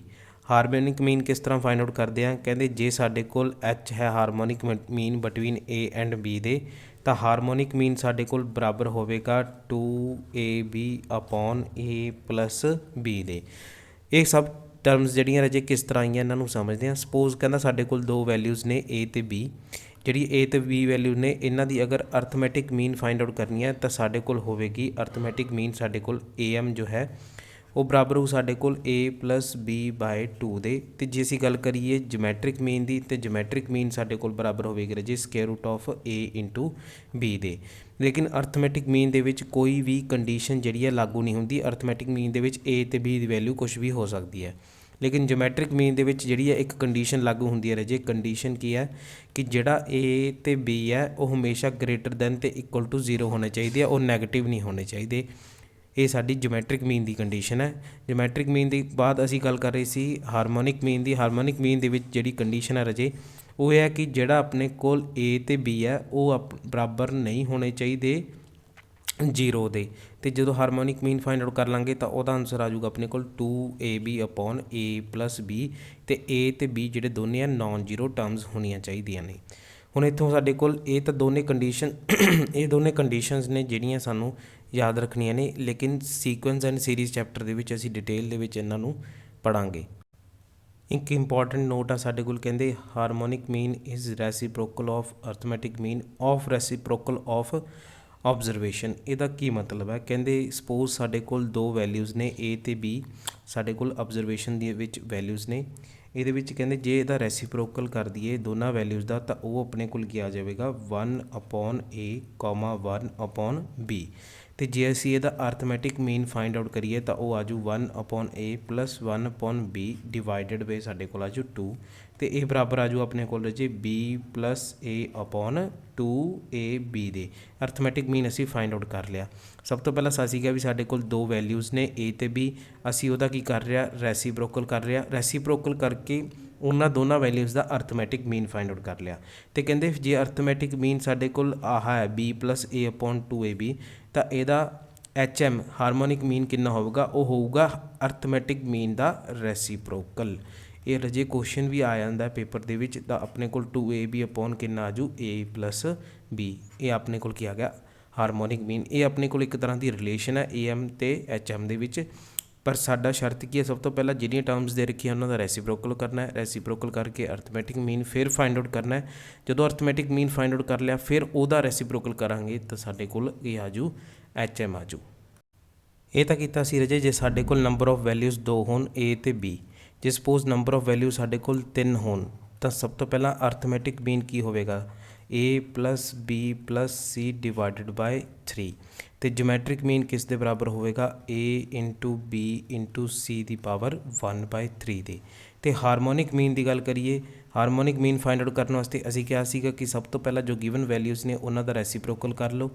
ਜਦੋਂ ਰੈਸੀਪ੍ਰੋਕਲ ਕਰ ਲਿਆ ਉਸ ਤੋਂ ਬਾਅਦ ਉਹਨਾਂ ਦਾ ਕੀ ਫਾਈਂਡ ਆਊਟ ਕਰ ਲੈਣਾ ਅਰਥਮੈਟਿਕ ਮੀਨ। ਅਰਥਮੈਟਿਕ ਮੀਨ ਸਾਡੇ ਕੋਲ ਬਰਾਬਰ ਹੈ 1/A + 1/B + 1/C divided by number of terms 3 ਦੇ। ਜਦੋਂ ਹਾਰਮੋਨਿਕ ਮੀਨ ਫਾਈਂਡ ਆਊਟ ਕਰਨਾ ਸੀ ਤਾਂ ਹਾਰਮੋਨਿਕ ਮੀਨ ਬਰਾਬਰ ਹੁੰਦਾ 1/ ਅਰਥਮੈਟਿਕ ਮੀਨ ਦੇ। ਤਾਂ ਆਪਣੇ ਕੋਲ ਆਜੂ ਰਜੇ 3/1/A + 1/B + 1/C ਆ ਗਿਆ। ਤਾਂ ਹਾਰਮੋਨਿਕ ਮੀਨ ਕਿੰਨਾ ਆ ਗਿਆ 3/1/A + 1/B + 1/C। ਅਤੇ ਹੁਣ ਜੇ ਅਸੀਂ ਗੱਲ ਕਰੀਏ ਨੰਬਰ ਆਫ ਟਰਮਸ ਜਿਹੜੀਆਂ ਨੇ ਉਹ suppose if we have n number of terms, ਵੀ ਆਪਣੇ ਕੋਲ 4 ਵੀ ਹੋ ਸਕਦੀਆਂ, 5 ਵੀ ਹੋ ਸਕਦੀਆਂ, 6 ਵੀ ਹੋ ਸਕਦੀਆਂ, ਤਾਂ n ਜਰਨਲ ਟਰਮਸ ਵਾਸਤੇ ਅਸੀਂ ਕਿਸ ਤਰ੍ਹਾਂ ਫਾਈਂਡ ਆਊਟ ਕਰਾਂਗੇ? ਅਰਥਮੈਟਿਕ ਮੀਨ ਕਿਸ ਤਰ੍ਹਾਂ ਫਾਈਂਡ ਆਊਟ ਕਰਾਂਗੇ? ਸਪੋਜ਼ ਸਾਡੇ ਕੋਲ x1 x2 x3 up to so on xn number of terms ਨੇ, ਤਾਂ ਅਰਥਮੈਟਿਕ ਮੀਨ ਆ ਗਿਆ x1 + x2 + x3 up to so on + xn divided by n ਦੇ। ਅਤੇ ਜਿਓਮੈਟ੍ਰਿਕ ਮੀਨ ਕਿਹਦੇ ਬਰਾਬਰ ਆ ਗਿਆ? ਜਿਓਮੈਟ੍ਰਿਕ ਮੀਨ ਆ ਗਿਆ x1 × x2 × x3 up to xn ਦੀ ਪਾਵਰ 1/n ਦੇ। ਅਤੇ ਹਾਰਮੋਨਿਕ ਮੀਨ ਕਿਸ ਤਰ੍ਹਾਂ ਫਾਈਂਡ ਆਊਟ ਕਰਾਂਗੇ? ਆਹ ਫਾਰਮੂਲਾ ਧਿਆਨ ਨਾਲ ਦੇਖੋ, ਉੱਪਰ ਜਿੰਨੇ ਨੰਬਰ ਆਫ ਟਰਮਸ ਨੇ ਨੀਚੇ ਰੈਸੀਪ੍ਰੋਕਲ ਕਰਕੇ ਸਾਰੀਆਂ ਟਰਮਸ ਨੂੰ ਐਡ ਕੀਤਾ ਹੋਇਆ, ਤਾਂ ਆਪਣੇ ਕੋਲ ਆਜੂ n/1/x1 + 1/x2 + up to so N 1/xn ਦੇ। ਤਾਂ ਇਸ ਤਰ੍ਹਾਂ ਅਸੀਂ ਅਰਥਮੈਟਿਕ ਮੀਨ, ਜਿਓਮੈਟ੍ਰਿਕ ਮੀਨ ਅਤੇ ਹਾਰਮੋਨਿਕ ਮੀਨ ਜਿਹੜਾ ਕੈਲਕੂਲੇਟ ਕਰ ਸਕਦੇ ਹਾਂ ਕਿਸੇ ਵੀ ਨੰਬਰ ਆਫ ਵੈਲਿਊਜ਼ ਵਾਸਤੇ। ਕੁਐਸਚਨਸ ਇਹਨਾਂ ਦੀ ਜਿਹੜੀ ਟੈਲੀਗ੍ਰਾਮ ਸੀਰੀਜ਼ ਦੇ ਵਿੱਚ ਮੈਂ ਸ਼ੇਅਰ ਕਰ ਦਿੱਤੀ ਹੈ, ਤਾਂ ਜ਼ਰੂਰ ਉੱਥੇ ਜਾ ਕੇ ਦੇਖਣਾ ਹੈ। ਇਹ ਸੀ ਅੱਜ ਦਾ ਲੈਕਚਰ। ਧੰਨਵਾਦ।